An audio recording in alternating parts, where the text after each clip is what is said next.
ગામે જ હોય છે અને જાય આપણે ખેતર બાજુ ખૂણામાં ને આપણે જોતા હોઈએ રોગ વધ્યો છે કે નથી વધ્યો બરાબર. હમણાં કે દિન આપણે ગયા નથી, બસ થોડીક વાર થઈ છે આપણે ઉઠા અંગી ચા બા પાણી પી લીધા છે. બધા ગયા છે લગ્નમાં બરાબર. કાલ છે માનવા ઓલેદી છે જાન એવું કેમ છે. પછી 14-15 આપણે અહીંને લગ્ન છે ત્યાં જવાનું છે. પછી લગ્ન તો પૂરા થઈ જશે, પછી છે નહીં કંઈ બરાબર. પછી કામ છે હવે ખેતરનું ઝીણું ઉપાડવાનું ને એવું કામ છે પછી બરાબર. વિવાહ પતી જાય પછી ને આપણે ખૂણામાં ધીરે ધીરે દિવસે ને દિવસે પીળું પડી જાય છે અને પાકી પણ ગયું છે એવું નથી. ને અમુક જગ્યાએ રોગ છે તો દાણા સુકાય છે બરાબર. દાણા બહુ સુકાય અને આપણે પાવાનો હતો પણ લાઈટ તો છે નહીં બરાબર. તો જો હું તમને જો ખૂણાનું જીરું છે, જો આ બધું તમે જોશો ને તો આ બધું પીળું જ પડી ગયું છે બરાબર. બધું પીળું જ પડી ગયું છે, ક્યાંય તમને લીલું નહીં દેખાય. અમુક ચોટાજી છે એ લીલા છે, બાકી બધું છે ને પીળું પડી ગયું. ને આપણી ડુંગળી ટમેટા જો તમે ખાલી આ આપણું મરકાલું છે બરાબર. બહુ મસ્તીનું થઈ ગયું છે બરાબર. આપણે જો આવ્યો રોગ ક્યાં કંઈ છે એમાં બેઠો બરાબર. તો આપણે જોઈ લઈ કે ખૂણામાં રોગ વધ્યો છે કે નહીં બરાબર. અટાણે તમને શું દેખાડું, અટાણે કંઈ કામ છે નહીં બરાબર.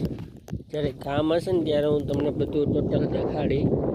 અને જો રોગ છે ને જી એ અહીંયા છે. જો આ જે છે ને આ દાણા સુકાય બરાબર. જો તમે આ કારો જે છે ને આ બધા દાણા સુકાય. જો તમને તો જો આ બધા પાકે છે પણ સુકાતા જાય કેમ કે અહીં એકલામાં ગરકો છે હુકારાનો ને આપણે દવા છાંટી તો વધારે મારી હતી. હવે જો રોકાઈ જાય તો સારું છે ને જો આ બધામાં ગયો તો આ બધું જીરું હોયું જાય કેમ કે જો બધા ને આમાં દાણા સુકાય છે બરાબર. ને છેલ્લે જ આપણે આ રોગ આવ્યો પાક માથે મેળવું ને ત્યારે જ બરાબર. અને બાકી હો ભાઈ બધા કામ કરે છે અને આપણે આગળ ઉઠીને હજી આવ્યા છે. બાકી જો આવો રોગ છે ને એમાં દાણા સુકાય. જો આ છે ને હજી જો આ દાણા સુકાય એવું છે. ને કૂતરાનું ખાસ ધ્યાન રાખવું પડે. તો હાલો હવે જાય ઘરે બરાબર.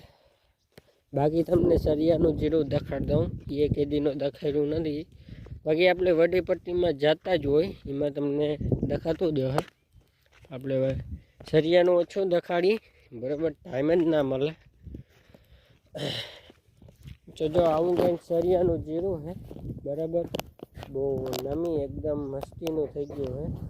બાકી જો એ થોડાક દીમાં છે ને પાકમાંથી મેળી જાય, થોડાક દીની વાર છે આ એ પાકમાંથી મેળી જાય.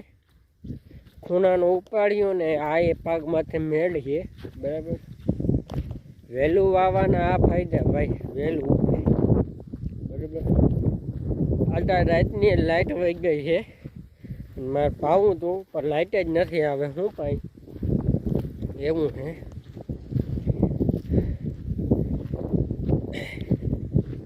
બાકી અટાણે તમે જોવો ને તો વિવાહવાળી ચાલે છે ને આપણી જો જોવા છે મસ્તીની જો લીલી પાઈ દીધી છે આપણે. લીલી ગદમ જેવી ઊભી છે બરાબર. અટાણે કોઈને કંઈ કામ નથી, બધા ઘરે જ બેઠા છે. આ 2-3 વિવાહ છે ટપ્યું એટલે ખેતરના કામમાં છૂટી જવાના બધા. પછી ઉનાળો આવશે બરાબર, એમાં નેવરા જશું. પછી ચોમાસું આવે ડાયરેક્ટ બરાબર. બાકી ચોમાસાની જે મજા આવે ને શિયાળામાં ને બધામાં મજા આવે બરાબર. આપણે બધા એમ જ બરાબર. શિયાળો હોય, ઉનાળો હોય, ચોમાસું હોય, બહુ મસ્તીના છે અને એમાં બહુ મજા આવે ચોમાસામાં શિયાળામાં બરાબર. તો હાલો હવે તો ઓલા કંઈ આવે બરાબર. અટાણે કંઈ દેખાડવાનું છે નહીં ને કે હું તમને બધું દેખાડત, પણ એવું કંઈ છે નહીં અટાણે. કેમ કે જીરું અને ખેતર એવું જ છે બધું બરાબર. તો બ્લોગને કરી નાખીએ અહીંયા એન્ડ. બરાબર, પસંદ આવે તો લાઈક શેર સબસ્ક્રાઈબ કરી નાખજો. આપણે જલ્દી નવા બ્લોગમાં મળીએ. બરાબર, જય મોગલ જય મોમાઈ. સબસ્ક્રાઈબ કરવાનું ભૂલતા નહીં.